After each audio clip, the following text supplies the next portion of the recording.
But I want to come back to this point of post-racial or colorblind, because these two words, it seems to me, right now they're under attack. They've been under attack for decades. They really need a kind of PR campaign, it seems to me, Mm. because they have a terrible image right now. Like, Bernie Sanders a few months ago said something like, at this point we should be looking at a politician's policies and skills rather than their skin color. Which, to me, if you disagree with that statement, I almost don't even know what to think of.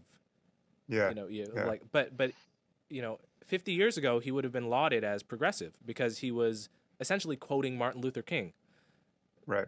What happened in 2019 is that he was mocked the next night by Stephen Colbert, right? Hardly like a pink hair Right. I SJW missed that. type, right? Like, Yeah.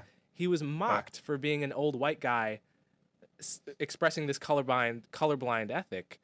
And Yeah. I think that the fact that that's the point we've come to, that to say something like, I try to treat people, not on the basis of skin, but on the content of character, immediately marks you as naive. It's like, you don't get it.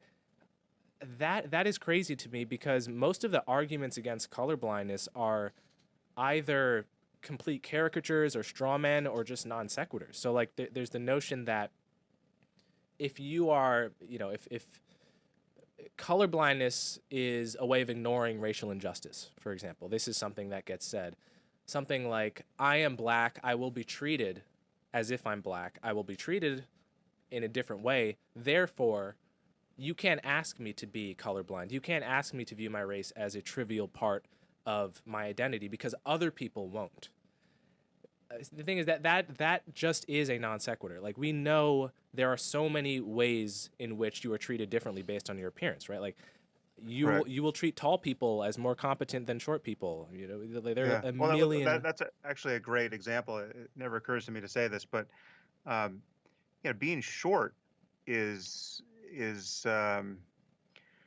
a serious disadvantage. I mean, especially if you're a man, right? So like Yes, like what it, if you're, I don't it, know where the line is, it's but great. It's great on an airplane in yeah, coach, but yeah. on a No, but date, yeah, on a there first are date, not it's many. not. I mean, if you actually just poll women on their bias, the variables that concern them, I mean, people have done these experiments where it's just like how much more money you need to earn to compensate for each inch below whatever it is, 5, 6. Um, it's crazy, Right. yeah, so that But it that is doesn't a follow. It doesn't follow that you should, or that I should, as a short person, view my shortness as an important part of my identity. It just doesn't follow. no,